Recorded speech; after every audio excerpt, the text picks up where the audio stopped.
The amount of housing currently on the market in the Raleigh area has increased 3 times since our lowest inventory month in February of this year. Houses are now sitting on the market, and the median days it takes to sell a home has also tripled since February. Has the housing crash finally arrived in Raleigh?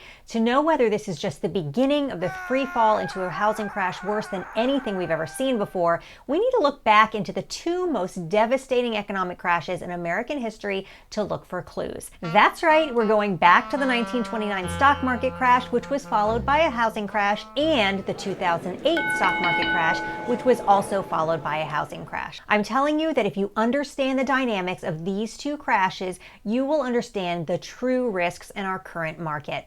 There's risk in everything. Nothing is guaranteed, and before you play a game, and buying or selling in a housing market is something of a game, understanding the rules a little bit better will help you feel better about the decisions you make. Here we are almost 15 years since the 2008 housing market crash, and it's still fresh in our memories. And those memories are affecting the way people are behaving in today's housing market. And I think fear of the unknown is causing people to react in ways that might be out of proportion with what's actually happening. Not that there aren't concerning things happening, there are, but they might not be what you think. I'll share the most recent data from the home sales that will give you a more accurate idea of what's happening on the ground, but right now, let's look at how people responded to the 1929 crash so we can understand how that's relevant here. So the Great Depression went on and lasted a very long time, but it lasted a lot longer in the minds of people than it did actually in its effects. We had an enormous economic recovery,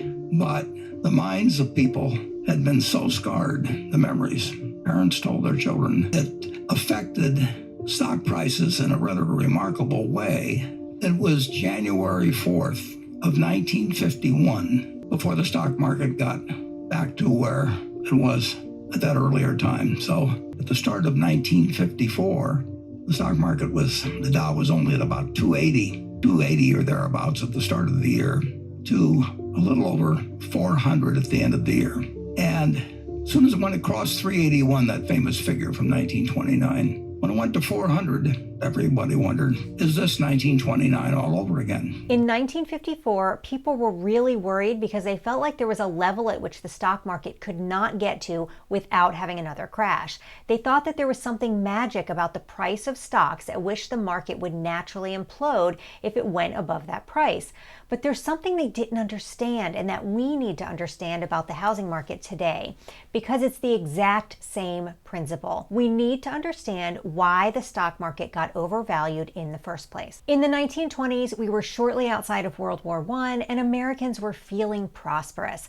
With the hopes of prosperity and wealth, regular people who probably had never invested in the stock market before began investing.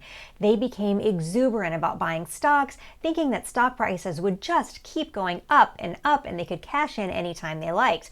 They thought that it was like buying the goose who had laid the golden eggs, and for a time, stock prices did continue to go up. That got people even more excited, so they started borrowing money in order to invest more. The stocks themselves were the collateral for the loans until suddenly it all came crashing down. So how did people so grossly misunderstand that the stocks weren't worth what they were paying? Pay attention here, because this is the part that will help us with the housing market and determining whether these homes are worth what people are paying today. The problem was they weren't looking at the 2 things that are the absolute most important things to determine the actual value of a stock. Remember that when you buy a stock, you're just buying little pieces of a company. The first thing that determines the value of a company is whether there's a demand for the product or service. So for example, if you were to go to buy a stock today, would you buy a stock in a company that makes VCRs? Let's pretend that's all they make, VCRs. Some people still buy VCRs. Here's a secret about me. I have the original Star Wars trilogy on VHS. I'm talking a 1980 set before George Lucas messed with the originals. I don't actually own a VCR though, but I do need to buy one so we can have a family showing of the old Star Wars movies. But I would not buy shares of a company that sells nothing but VCRs, because there's no market for VCRs except for weirdos like me with arcane video collections. The second thing that determines the value of the stock is how well run the company is. There's no shortage of a market for children's toys in the United States, but Toys R Us owed millions of dollars in back taxes when they went bankrupt in 2018. It's true that online toy sales had taken a big chunk of the market, but look at this graph. The month that Toys R Us went out of business, Target took over a bunch of their market share. The toy market didn't disappear like VCRs, the company just didn't run well, and you have to look at both of those things to determine the value of a company. Investors back in 1929 were not paying attention to these company markers of valuation. At some point, more people were trying to sell their golden eggs than people were buying, and it suddenly became apparent that these stocks had no value.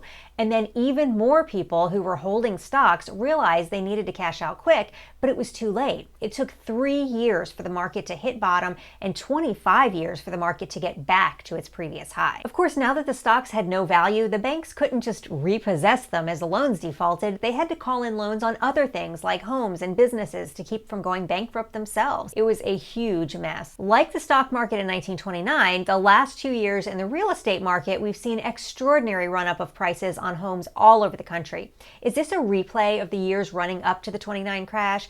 And like I said at the beginning of this video, home buying has significantly slowed. Are we getting ready to free fall like they did in 1929? Let's fast forward from 1929 to 2008 and look at that crash.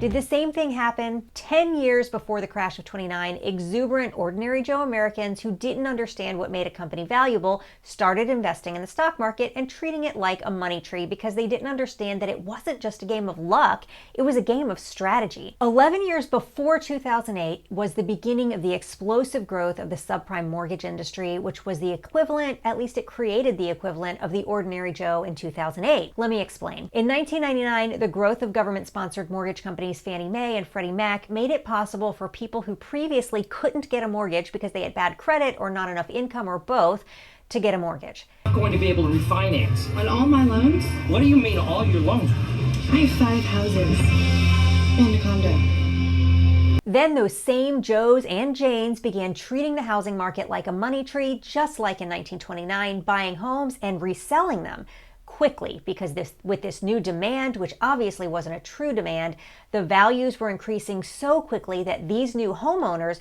could flip them without doing anything to the home and cash out, just like Joe did with the stock market in 1929. They didn't realize that the value of a home was dependent on the demand for the product by people who could afford to pay for it, and by people who actually wanted the product to, live in. If the demand is coming from people who can't actually afford to pay for the product or who actually have no use for the product, there's no real demand. If I create a company that sells VCRs and I buy a whole bunch of VCRs and hold on to them, not selling them, the numbers of my company might look like I have something of value, and because it looks valuable, more people might start to buy VCRs or stock in my company because, wow, there must be a market for these things, but really, I just have a bunch of junk that nobody wants. In the 1920s, they were borrowing money from banks to buy stock. In 2008, they were using no money down or very low money down interest-only loans because they could afford to pay the interest on the properties. But once the golden goose stopped laying the eggs, i.e. the housing market stopped increasing in value, they couldn't sell the house to get the money out. But then they also couldn't afford to make the house payment, which was now increasing because interest-only loans adjust as interest rates rise, and the banks started foreclosing. Look at this graph. This pretty much sums up the 2008 housing crash in one image. We talked earlier about the value of a stock needing to be driven by two things, a demand for the product and a functional business model. The government, in essence, created an extreme demand for housing and put that housing in the hands of people without a functional business model. So both crashes were largely driven by people speculating in the market, using money they didn't really have to purchase stocks or homes that they assumed would rise in value. Is that what's happening now? Have home prices been driven up by buyers who can't really afford the price they paid? let's look at what's happened with the subprime market since the 2008 crash. The last graph showed us what subprime mortgage lending looked like in the years leading up to the crash and how it dropped off in 2007 as banks realized something was terribly wrong. But just 2 months ago, this shocking article was released that said subprime loans are on the rebound. Who would think we would have learned our lesson? And this is why you have to read the fine print, because buried in that article was this. Now, subprime mortgages come with interest rates that can be as high as 8 to 10% and may require down payments as much as 25 to 35%. Even though they're lending to people with less than stellar credit, those people still have to have cash to be granted the loan.